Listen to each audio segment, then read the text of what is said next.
President Obama continues to be an apologist for Islam as he trots around the globe.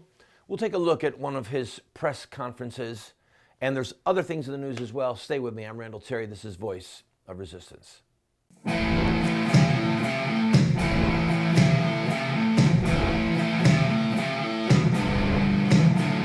Those who forsake the law praise the wicked.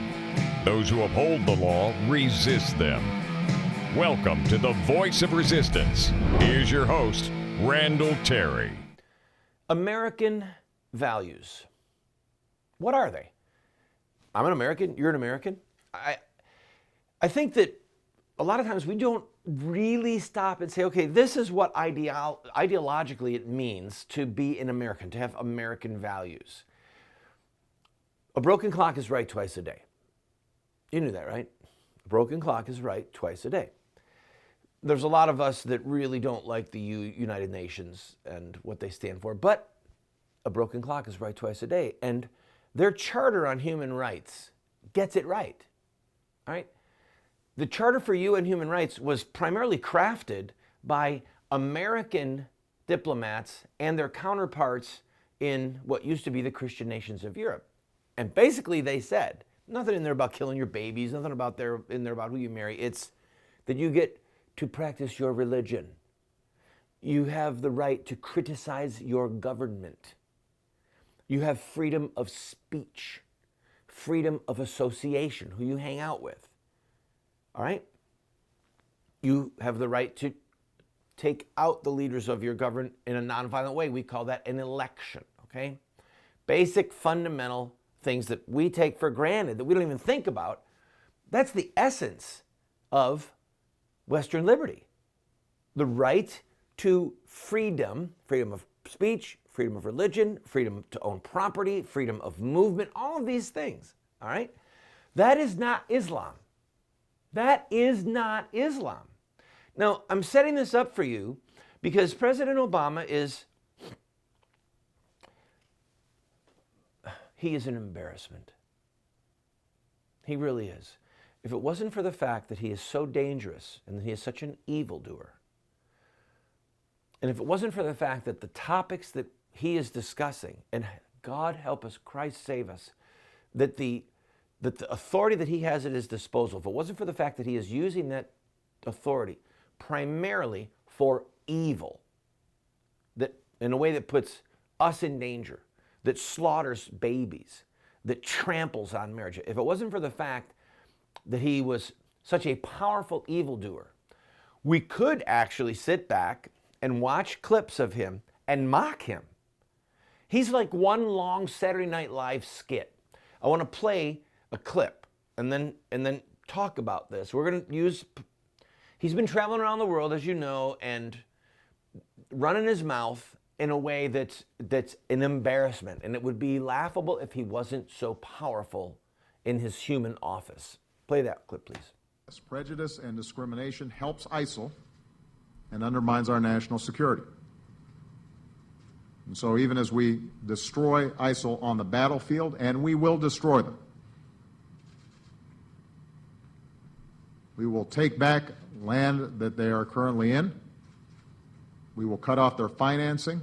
We will hunt down their leadership.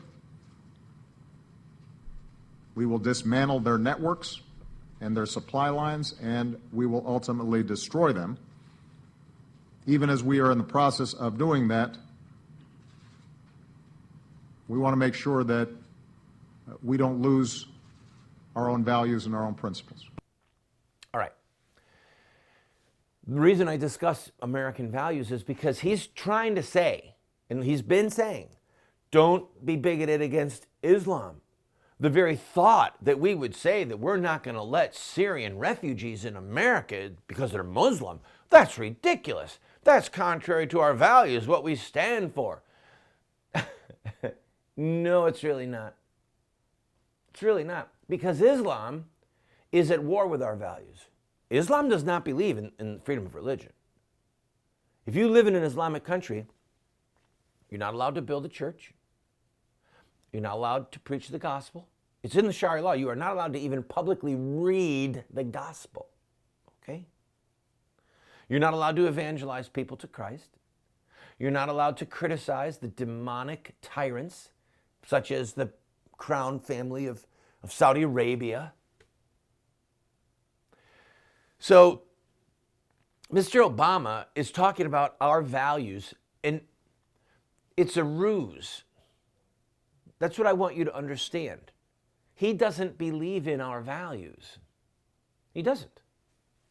If he did, then why does he single out Assad, who is a ruthless dictator? But he cozies up and bows down to the ruthless dictator of, say, Saudi Arabia. Do you see the hypocrisy? It's not based upon principle. And again, Islamic values are at war with our values. Look at the way Christians are treated in Islamic countries. There are no Christians in Saudi Arabia legally. There's no churches legally. At least in Syria, as much of a monster as Assad is, and he is a monster, he allowed Christians and Jews to be at some level of peace and to have churches and synagogues. You don't get that in Saudi Arabia. What do we get out of Saudi Arabia that Obama likes them so much? Glug, glug, glug.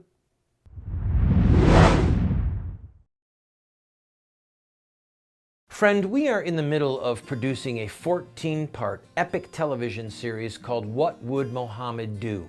Explaining Islam and ISIS to the West. I have a master's degree in international terrorism, and I have studied ancient Islamic texts for over a decade. And we are going to do a very paced and a very scholarly look at Muhammad's life and see the connection of his life to today's headlines. Well, we need your help on 3 levels. 1, we need help with some security measures. 2, we need help with some gear for the studio. And 3, we need help with some computers. I'm inviting you to go to the GoFundMe site that you see on the screen and watch the pilot for episode 1. You'll get a feel for what it's going to be, and I promise you, you're going to be excited. You'll be challenged, and you're going to want your friends to see it. And then after you've seen it, give what you can to help us with this project. Thank you.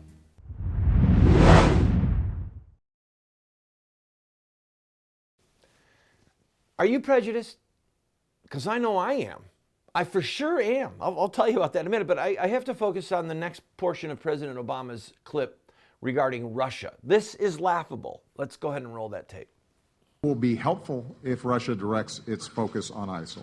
And I do think that as a consequence of ISIL claiming responsibility for bringing down their plane, there is an increasing awareness on the part of President Putin that ISIL poses a greater threat to them than anything else in the region.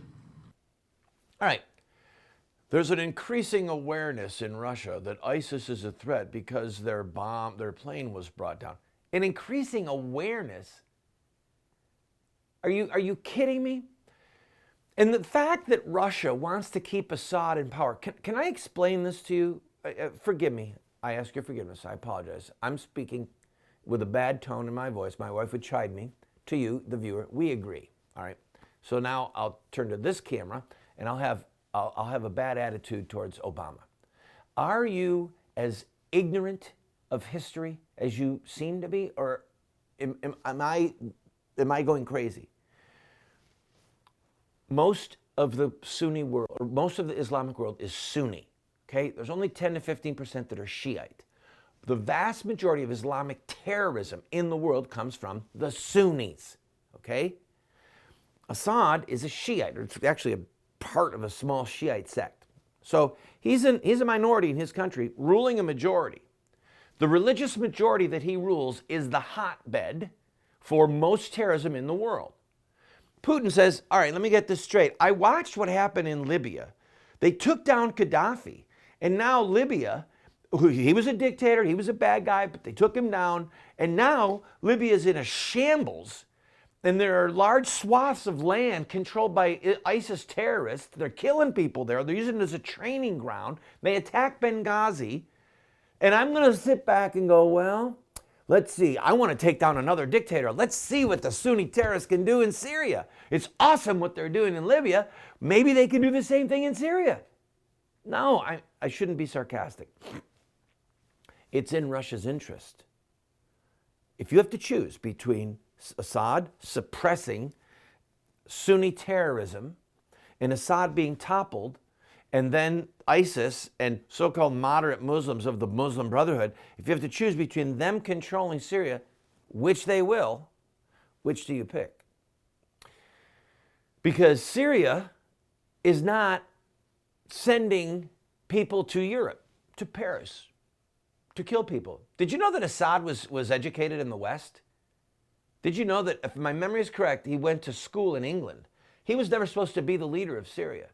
He had an older brother who died young, and that's what made him come in line for the throne, okay?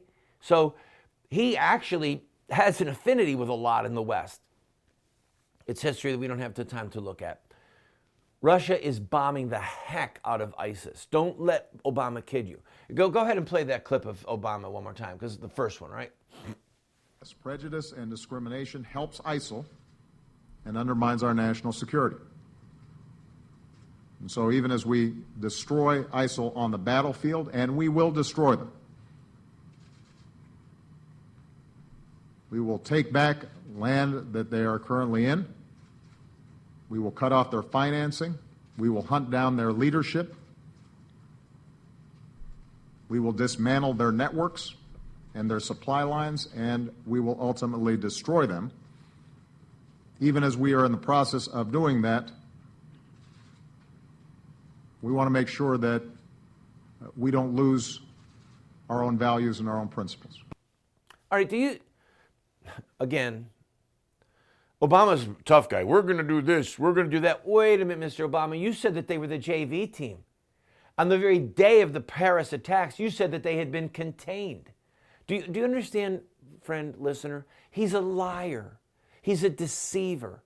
And part of our duty as Americans, all right, who love truth, love justice, fear God, love our country, we have to say the truth about that man. This president is an evildoer, and he is a deceiver. And it's hard for us. It's hard for us as Americans. We're generally a trusting people. It's hard for us to look at him and go, but why would he lie to us? I could think of 100 reasons, but the fact of the matter is, he is lying. And yes, I am prejudiced. I am prejudiced against Islam. Islam, if it had its way, would cut my head off, okay? And the devout Muslims that follow Muhammad and that follow Sharia law would cut my head off and a lot of your heads off. So you better believe I'm prejudiced against Islam, and I'm prejudiced against the Muslims who really believe that stuff. They're a threat to me. So yeah, I'm prejudiced.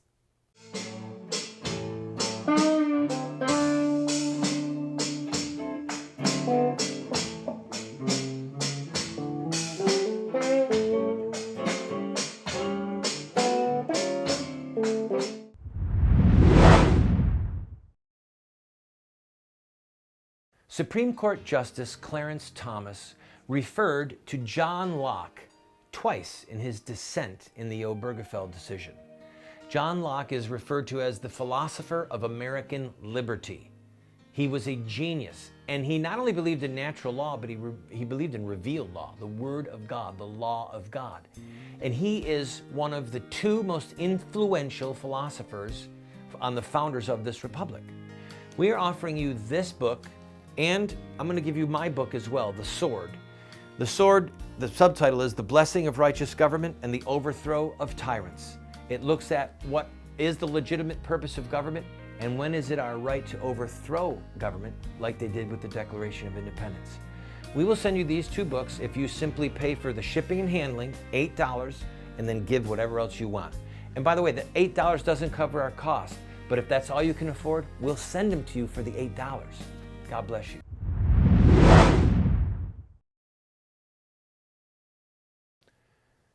One of the leaders of the U.S. intelligence community, I believe it was Clapper, said a few years ago that the Muslim Brotherhood was predominantly a secular organization in Egypt that did not believe in the use of violence. Now, clearly this man has no business being a part of our national security. If he was so ignorant about the Muslim Brotherhood, I have a master's degree in diplomacy and international terrorism. I've spent thousands of hours studying Islamic terrorism. Thousands of hours. The Muslim Brotherhood is a terrorist organization, and they believe in violence. They were involved in the assassination of 2 Egyptian prime ministers. Heaven knows how many people have died at the hands of Muslim Brotherhood adherents. So, Obama met with the Muslim Brotherhood in the White House. He claimed that they were moderates. So I want you to play the tape. All right, play the tape. So far, over the last several weeks, when they started taking strikes in Syria, their principal targets have been the moderate opposition that they felt threatened Assad. Their principal goal appeared to be, if you follow the strikes that they took, to fortify the position of the Assad regime. The issue with Assad is not simply the way that he has treated his people. It's not just a human rights issue. It's not just a question of supporting somebody who's been ruthlessly dropping bombs on his own civilian populations. As a practical matter, it is not conceivable that Mr. Assad can regain legitimacy in a country in which a large majority of that country despises Assad and will not stop fighting so long as he's in power. So here's President Obama. You hear him? He's talking about bombing moderates is a bad idea, and we need to help the moderates. Mr. Obama, really? Really? We armed all those moderates and trained them and sent Humvees and weapons, and didn't most of those weapons end up in the hands of ISIS? Yes. How is that? Because the so-called moderates that are willing to fight Assad, they're not people who want to have freedom and free elections and freedom of speech and freedom of press. They're not. They want Sharia law under the Sunni Muslim framework. That's what they're after. So this delusion that he has, that there are moderate Muslim Sunni terrorists, is just that, a delusion. Part of the difficulty that we have, now you say, Randall, why are you so worked up about this? Come on, man, it's Thanksgiving is upon us, the holiday season is beginning, peace on earth, goodwill toward men. Let's give thanks for the pilgrims and the Indians. And listen, I love all that stuff. It's part of the fiber of who I am. And there are Christians in the world today that are not allowed to publicly celebrate Advent. They cannot say Christ the Savior is born on the street. It's a capital crime. They'd be killed. And the scriptures say that we have an obligation to them. Remember those who are in prison or in chains as if you were suffering with them. We have a duty to those people. And beyond that, I have this nagging voice in my head. Let the 11-year-old drive the car. No, wrong movie. That's Cat in the Hat. Tried for a little comic relief here. I have this nagging voice in my head talking to me about Constantinople and other great cities that were Christian cities. Constantinople was the jewel of the East. Byzantium was considered the jewel of the East. One of the greatest libraries in the world was in Byzantium. It was the base of Constantinople was the foundation of Byzantium Christianity. Obliterated at the hand of Muslims. I've been to Turkey. I've been to Ephesus, where the grave of St. John, the evangelist, John the Apostle, John the Gospel writer, and Luke, the Gospel writer, their graves are decimated, desecrated. The churches that were built there are a rubble heap, and it's against the law to rebuild them. That is Islam. That is what we're fighting. And if we let that come into our country, we're inviting it here to fight us. I don't want to make that invitation.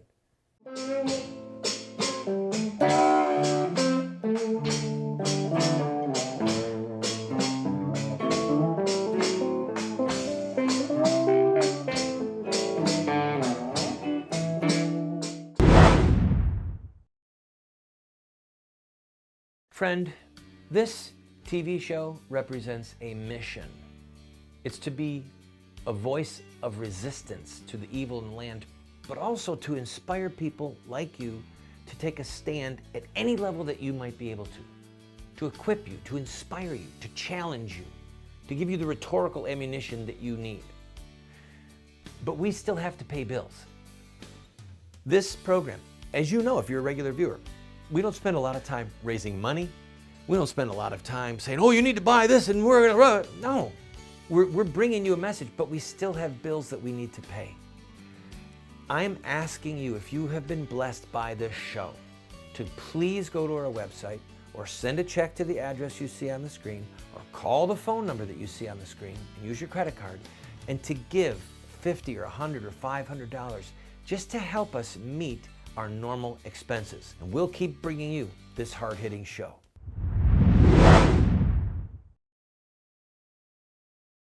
I'd like to tell you who's prejudiced.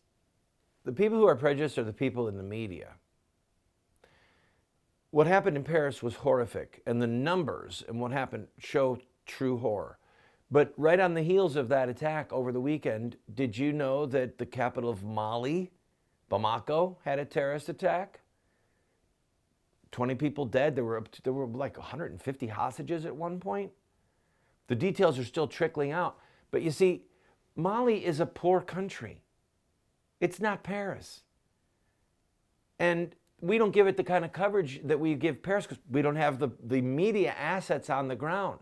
So we're not going to spend the money. Our American media people aren't going to spend the money to send people to Mali to figure out what's going on there because they're prejudiced, because it's not us, it's not our heritage. It's not justice that they care about. It's not understanding Islam that they care about. I'm going to read to you two hadith from Muhammad. For those of you who are new to the show, the hadith are the words of Muhammad that are not in the Quran. Okay, the Quran is the book that Muslims believe is the word of God, and the hadith are the words of Muhammad that are not in the Quran. There's volumes and volumes of them. Let me read to you two of them. I have been sent with the sword in my hands so that only Allah may be worshipped. Allah, who placed my livelihood under the shadow of my spear and who condemns those who disobey my orders to servility and humiliation. Those words are from Muhammad's mouth. They're quoted here by Osama bin Laden. Okay? He was the leader of Al-Qaeda till our troops killed him. It was Al-Qaeda that launched the attack in Mali. Okay? And Osama bin Laden here, and all of his men, they're living in this narrative. They're quoting this passage from the Hadith. Yes, Muhammad was sent by the sword so that no one but Allah can be worshipped. That is Islam. Okay? That's Islam. Now, Muhammad said that he was a prophet in the line of Noah, Abraham, Moses, David, Solomon, Jesus, John the Baptist, right? And between Jesus and between Jesus and Muhammad, Muhammad said there were no other prophets. So it was all these other great, awesome guys, then Jesus, then this big, long gap, and then Muhammad, and he's the last one.